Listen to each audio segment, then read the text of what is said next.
70-80 साल के एक बुजुर्ग ने कल नमाज के बाद में एक इंटरव्यू वाले को इतना ही कहा था कि योगी गुंडा है, अमित शाह गुंडा है, उन पे कितने केस चल रहे हैं।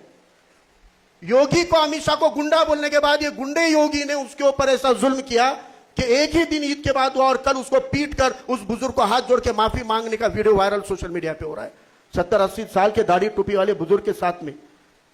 और हम ये नजरिए से देखते हैं कि मुसलमान पे जुल्म हो रहा है। हमको ये नजरिया बदलना पड़ेगा।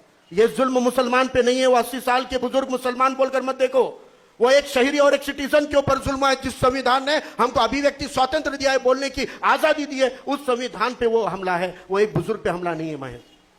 ये राणे, टिल्लू राणे के जैसे, पड़ड़कर के जैसे, लांडगे के जैसे लोग जो बात करते हैं, हम उनको मुस्लिम मुखालिफ कहते हैं। बिल्कुल नहीं, वो खुद सिर्फ मुस्लिम मुखालिफ नहीं है, वो संविधान मुखालिफ है, वो जमहूरियत मुखालिफ है, वो देश के मुखालिफ है। हमको ये शिनाख्त बदलनी पड़ेगी। महदूद अकेले मुसलमानों पे जुल्म होता है, ये समझना गलत फहमी है। आज भी महाराष्ट्र के अंदर और अपने नांदेड़ जिले के अंदर कई देहात है जहां पे भीम जयंती मनाई नहीं जाती। आज नमाज के लिए रोक रहे हैं, हम बेचैन हो रहे हैं। लेकिन आजाद भारत में पहला साल है जब नमाज के लिए रोका गया, या कल्याण में एक जगह नमाज चल रही थी तो उसके खिलाफ नारेबाजी हुई, ये पहली बार हुआ है ना। लेकिन 70 साल आजाद भारत के अंदर आज भी कई जिलों के अंदर, कई नांदेड़ के कई देहातों के अंदर भीम जयंती मनाई नहीं देने जाती। ये बोंडार में मनाई थी हम लोगों ने बड़ा करके, तो वहां भीम जयंती मनाई, इसलिए एक नौजवान का कत्ल हुआ था। नांदेड़ के मुसलमानों को इस बात का इल्म है। हम उनके हक के लिए नहीं लड़ सकते। तुम जयंती लगाओ, हम आपके साथ खड़े हैं, ये हम नहीं बोल सकते, लेकिन उस मौकूफ में हम नहीं है। तो मुझे लगता है कि दिगर मजलूमों की लड़ाई लड़ना हमारी भी जिम्मेदारी है, और वह पसमानदा तबकात और मजलूम तबकात की लड़ाई लड़ने के लिए अगर हम आगे आएंगे तो हम मुजाहिद बनेंगे, और अगर हम मजलूमों की लड़ाई नहीं लड़ेंगे तो हम मजलूम बनेंगे। ये किताब यही सवाल उठाती है कि मुजाहिद बनना है कि मजलूम बनना है, ये फैसला नौजवानों को करना पड़ेगा। मेरा एक छोटा सा सवाल है। सोमनाथ सूर्यवंशी की मां वड्डर समाज की, हिंदू, दलित नहीं है, वड्डर दलित नहीं है, हिंदू है। हिंदुओं में की एक जात जो पत्थर फोड़ती है, जिसका खुद का घर नहीं है, वो रास्ते के किनारे पे पाल डाल के रहते हैं।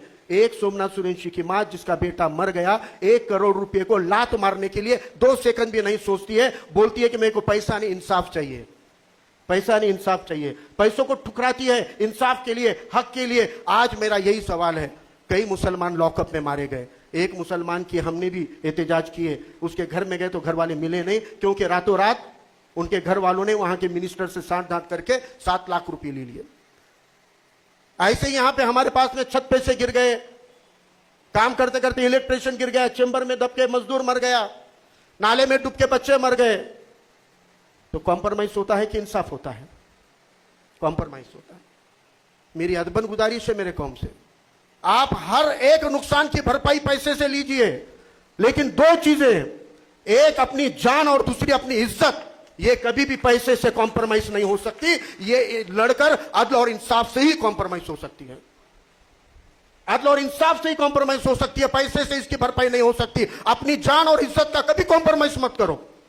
अदालती लड़ाई लड़कर उनको सजा दिलाओ, तब तक हमारा वकार के साथ जीने का हक नहीं आएगा।